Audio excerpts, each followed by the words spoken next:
श्री परमात्मने नमः। यथार्थ गीता, श्रीमद् भगवत गीता, अथ द्वादशोऽध्यायः।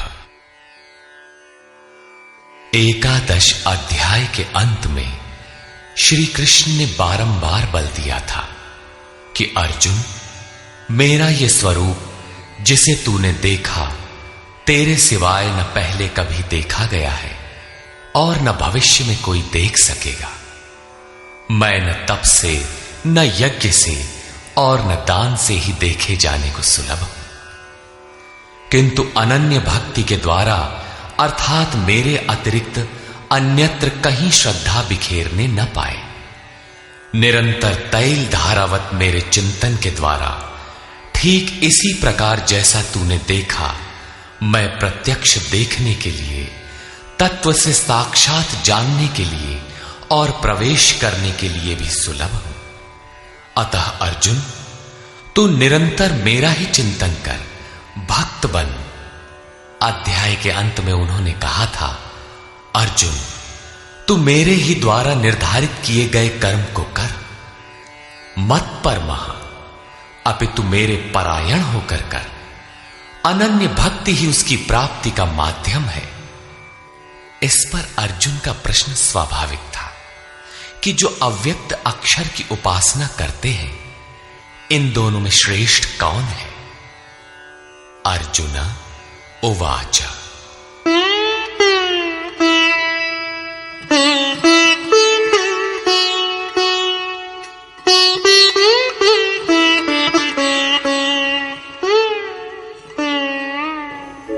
एवं सततयुक्ता ये भक्तास्त्वां पर्युपासते, ये चाप्यक्षरमव्यक्तं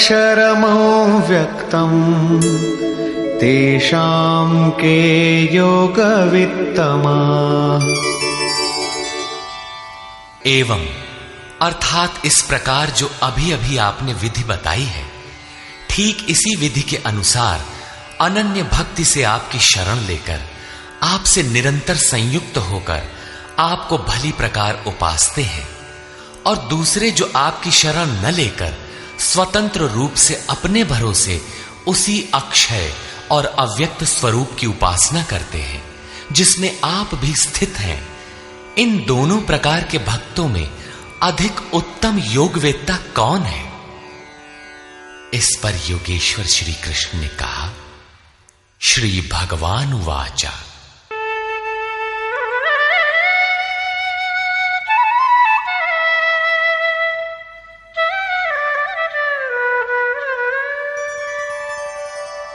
मय्यावेश्य मनो ये मां नित्ययुक्ता उपासते, श्रद्धया परयोपेता ते मे युक्ततमा मता। अर्जुन, मुझ में मन को एकाग्र करके निरंतर मुझसे संयुक्त हुए जो भक्तजन परम से संबंध रखने वाली श्रेष्ठ श्रद्धा से युक्त होकर मुझे भजते हैं, वे मुझे योगियों में भी अति उत्तम योगी मान्य हैं। ये त्वक्षरमनिर्देश्यम् अव्यक्तं पर्युपासते, सर्वत्र गमचिन्त्यं च कूटस्थमचलं ध्रुवम्, संयम्येन्द्रियग्रामं सर्वत्र समबुद्धयः, ते प्राप्नुवन्ति मामेव सर्वभूतहिते रताः। जो पुरुष इंद्रियों के समुदाय को भली प्रकार संयत करके मन बुद्धि के चिंतन से अत्यंत परे सर्वव्यापी अकथनीय स्वरूप सदा एक रस रहने वाले नित्य अचल अव्यक्त आकार रहित और अविनाशी ब्रह्म की उपासना करते हैं, संपूर्ण भूतों के हित में लगे हुए और सब में समान भाव वाले वे योगी भी मुझे ही प्राप्त होते हैं। ब्रह्म के उपर्युक्त विशेषण मुझसे भिन्न नहीं है, किंतु क्लेशोऽधिकतरस्तेषाम् अव्यक्तासक्तचेतसाम् अव्यक्ता हि गतिर्दुःखम् देहवद्भिरवाप्यते। उन अव्यक्त परमात्मा में आसक्त हुए चित्त वाले पुरुषों के साधन में क्लेश विशेष है, क्योंकि देहाभिमानियों से अव्यक्त विषयक गति दुखपूर्वक प्राप्त की जाती है। जब तक देह का भान है तब तक अव्यक्त की प्राप्ति दुष्कर है। योगेश्वर श्री कृष्ण सद्गुरु थे। अव्यक्त परमात्मा उनमें व्यक्त था। वे कहते हैं कि महापुरुष की शरण न लेकर जो साधक अपनी शक्ति समझते हुए आगे बढ़ता है कि मैं इस अवस्था में हूं, आगे इस अवस्था में जाऊंगा, मैं अपने ही अव्यक्त शरीर को प्राप्त होऊंगा, वो मेरा ही रूप होगा, मैं वही हूं, इस प्रकार सोचते प्राप्ति की प्रतीक्षा न करके अपने शरीर को ही सोहम कहने लगता है। यही इस मार्ग में सबसे बड़ी बाधा है। वो दुःखालियम अशाश्वतम में ही घूम फिर कर खड़ा हो जाता है। किंतु जो मेरी शरण लेकर चलता है वो ये तु सर्वाणि कर्माणि मयि सन्न्यस्य मत्पराः अनन्येनैव योगेन मां ध्यायन्त उपासते। जो मेरे परायण होकर संपूर्ण कर्मों अर्थात आराधना को मुझ में अर्पण करके अनन्य भाव से योग अर्थात आराधना प्रक्रिया के द्वारा निरंतर चिंतन करते हुए भजते हैं। तेषामहं समुद्धर्ता मृत्यु संसार सागरात् भवामि न चिरात् पार्थ मय्यावेशित चेतसाम्। केवल मुझ में चित्त लगाने वाले उन भक्तों का मैं शीघ्र ही मृत्यु रूपी संसार से उद्धार करने वाला होता हूं। इस प्रकार चित्त लगाने की प्रेरणा और विधि पर योगेश्वर प्रकाश डालते हैं।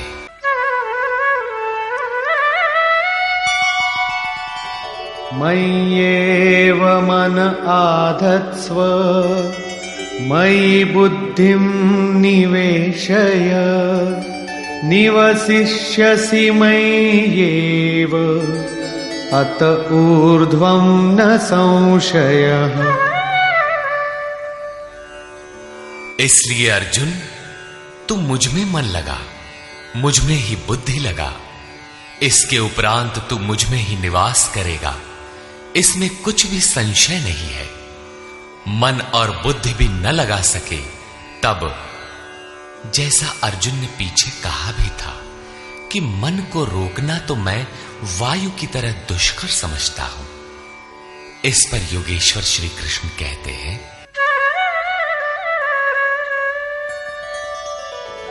अथ चित्तं समाधातुं न शक्नोषि मयि स्थिरम् अभ्यासयोगेन ततो मामिच्छाप्तुं धनंजय। यदि तू मन को मुझ में अचल स्थापित करने में समर्थ नहीं है तो हे अर्जुन, योग के अभ्यास द्वारा मुझे प्राप्त होने की इच्छा कर। अर्थात जहां भी चित्त जाए वहां से घसीट कर उसे आराधना चिंतन क्रिया में लगाने का नाम अभ्यास है। यदि ये भी न कर पाए तो अभ्यासेऽप्यसमर्थोऽसि मत्कर्म परमो भव मदर्थमपि कर्माणि कुर्वन् सिद्धिमवाप्स्यसि।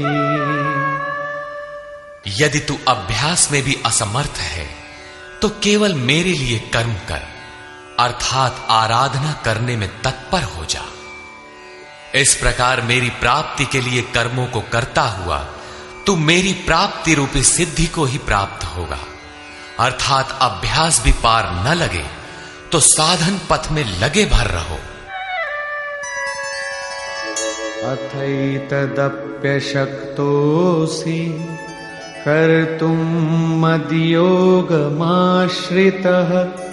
सर्वकर्मफलत्यागं ततः कुरु यतात्मवान्। यदि इसे भी करने में असमर्थ हो तो संपूर्ण कर्म के फल का त्याग कर, अर्थात लाभ हानि की चिंता छोड़कर मद्योग के आश्रित होकर, अर्थात समर्पण के साथ आत्मवान महापुरुष की शरण में जाओ।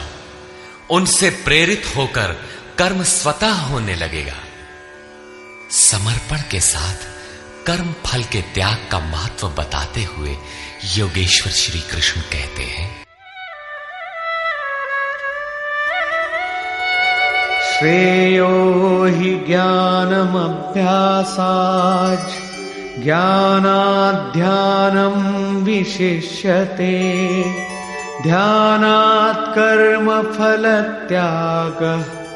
त्यागात् शान्तिरनन्तरम्। केवल चित्त को रोकने के अभ्यास से ज्ञान मार्ग से कर्म में प्रवृत्त होना श्रेष्ठ है। ज्ञान माध्यम से कर्म को कार्य रूप देने की अपेक्षा ध्यान श्रेष्ठ है, क्योंकि ध्यान में इष्ट रहता ही है। ध्यान से भी संपूर्ण कर्मों के फल का त्याग श्रेष्ठ है, क्योंकि इष्ट के प्रति समर्पण के साथ ही योग पर दृष्टि रखते हुए कर्म फल का त्याग करने से उनके योग क्षेम की जिम्मेदारी इष्ट की हो जाती है। इसलिए इस त्याग से वो तत्काल ही परम शांति को प्राप्त हो जाता है। अभी तक योगेश्वर श्री कृष्ण ने बताया कि अव्यक्त की उपासना करने वाले ज्ञान मार्गी से समर्पण के साथ कर्म करने वाला निष्काम कर्मयोगी श्रेष्ठ है। दोनों एक ही कर्म करते हैं, किंतु ज्ञान मार्गी के पथ में व्यवधान अधिक है। उसके लाभ हानि की जिम्मेदारी स्वयं पर रहती है, जबकि समर्पित भक्ति की जिम्मेदारी महापुरुष पर होती है। इसलिए वो कर्म फल त्याग द्वारा शीघ्र ही शांति को प्राप्त होता है। अब शांति प्राप्त पुरुष के लक्षण बताते हैं। अद्वेष्टा सर्वभूतानां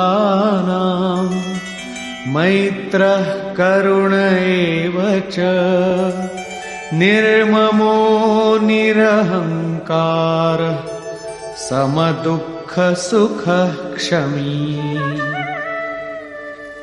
इस प्रकार शांति को प्राप्त हुआ जो पुरुष सब भूतों में द्वेष भाव से रहित, सबका प्रेमी और हेतु रहित दयालु है, और जो ममता से रहित, अहंकार से रहित, सुख दुख की प्राप्ति में सम तथा क्षमावान है।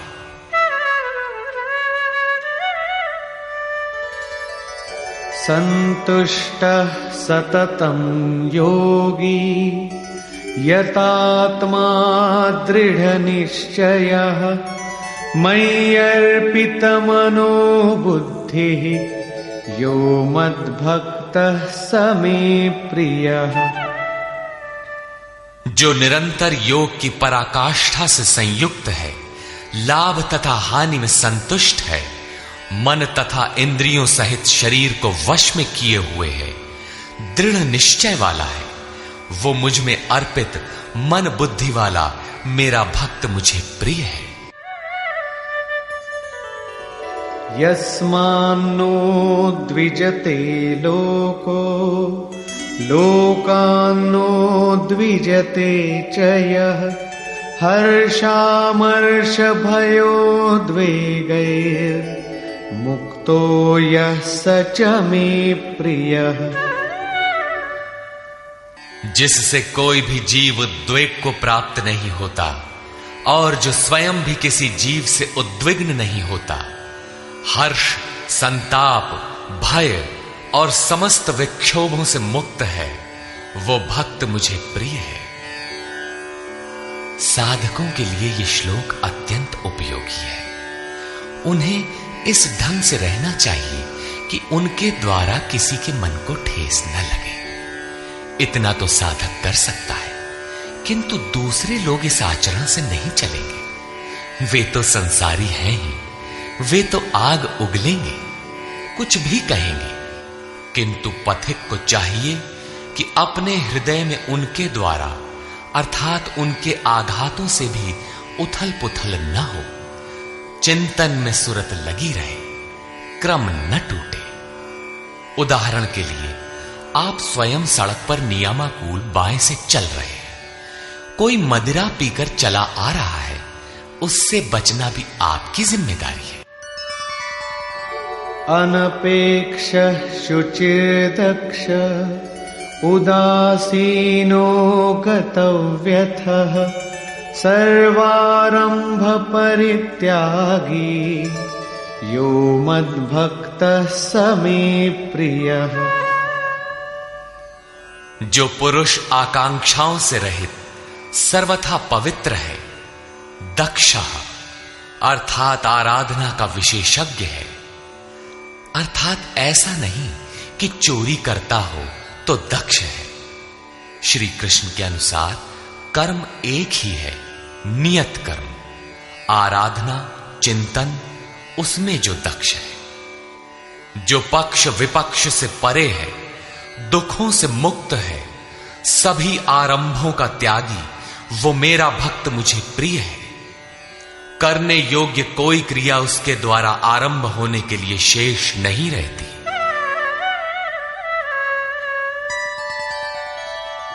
यो न हृष्यति न द्वेष्टि न शोचति न कांक्षति शुभाशुभ परित्यागी भक्तिमान्यः स मे प्रियः। जो न कभी हर्षित होता है, न द्वेष करता है, न शोक करता है, न कामना ही करता है, जो शुभ और अशुभ संपूर्ण कर्मों के फल का त्यागी है, जहां कोई शुभ विलग नहीं है, अशुभ शेष नहीं है, भक्ति की इस पराकाष्ठा से युक्त वो पुरुष मुझे प्रिय है। समः शत्रौ च मित्रे च तथा मानापमानयोः शीतोष्ण सुख दुःखेषु समः संग विवर्जितः। जो पुरुष शत्रु और मित्र में, मान तथा अपमान में सम है, जिसके अंतःकरण की वृत्तियां सर्वथा शांत हैं, जो सर्दी गर्मी सुख दुखादि द्वंद्वों में सम है और आसक्ति रहित है, तथा तुल्य निंदा स्तुतिर्मौनी संतुष्टो येन केनचित् अनिकेतः स्थिरमतिर् भक्तिमान् मे प्रियो नरः। जो निंदा तथा स्तुति को समान समझने वाला है, मननशीलता की चरम सीमा पर पहुंचकर जिसकी मन सहित इंद्रियां शांत हो चुकी है, जिस किसी प्रकार शरीर निर्वाह होने में जो सदैव संतुष्ट है, जो अपने निवास स्थान में ममता से रहित है, भक्ति की पराकाष्ठा पर पहुंचा हुआ वो स्थिर बुद्धि वाला पुरुष मुझे प्रिय है।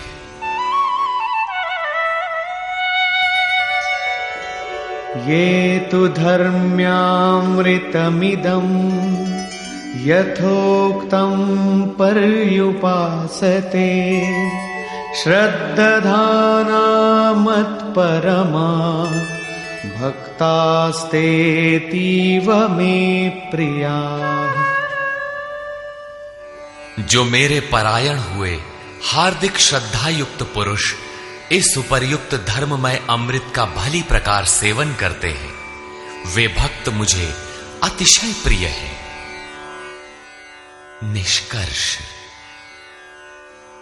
गत अध्याय के अंत में योगेश्वर श्री कृष्ण ने कहा था कि अर्जुन, तेरे सिवाय न कोई पाया है न पा सकेगा जैसा तूने देखा, किंतु अनन्य भक्ति अथवा अनुराग से जो भजता है वो इसी प्रकार मुझे देख सकता है, तत्व के साथ मुझे जान सकता है और मुझ में प्रवेश भी पा सकता है।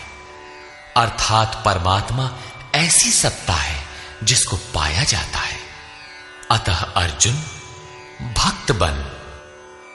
अर्जुन ने इस अध्याय में प्रश्न किया कि भगवान, अनन्य भाव से जो आपका चिंतन करते हैं और दूसरे वे जो अक्षर अव्यक्त की उपासना करते हैं, इन दोनों में उत्तम योगवेदता कौन है? योगेश्वर श्री कृष्ण ने बताया कि दोनों मुझे ही प्राप्त होते हैं, क्योंकि मैं अव्यक्त स्वरूप हूं, किंतु जो इंद्रियों को वश में रखते हुए मन को सब ओर से समेटकर अव्यक्त परमात्मा में आसक्त हैं, उनके पथ में क्लेश विशेष है। जब तक देह का अध्यास अर्थात भान है, तब तक अव्यक्त स्वरूप की प्राप्ति दुखपूर्ण है, क्योंकि अव्यक्त स्वरूप तो चित्त के निरोध और विलय काल में मिलेगा। उसके पूर्व उसका शरीर ही बीच में बाधक बन जाता है। मैं हूं, मुझे पाना है कहते कहते अपने शरीर की ही ओर घूम जाता है। उसके लड़खड़ाने की अधिक संभावना है। अतः अर्जुन, तू संपूर्ण कर्मों को मुझ में अर्पण करके अनन्य भक्ति से मेरा चिंतन कर। जो मेरे परायण भक्तजन संपूर्ण कर्मों को मुझ में अर्पण करके मानव शरीरधारी मुझ सगुण योगी के रूप का ध्यान द्वारा तैल धारावत निरंतर चिंतन करते हैं, उनका मैं शीघ्र ही संसार सागर से उद्धार करने वाला हो जाता हूं। अतः भक्ति मार्ग श्रेष्ठ है। अर्जुन, मुझ में मन को लगा, मन न लगे तो भी लगाने का अभ्यास कर। जहां भी चित्त जाए पुनः घसीट कर उसका निरोध कर। यह भी करने में असमर्थ है तो तू कर्म कर। कर्म एक ही है, यज्ञार्थ कर्म। तू कार्यम कर्म करता भर जा, दूसरा न कर। उतना ही कर, पार लगे चाहे न लगे।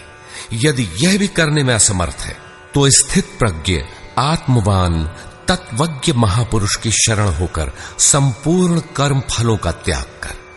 ऐसा त्याग करने से तू परम शांति को प्राप्त हो जाएगा।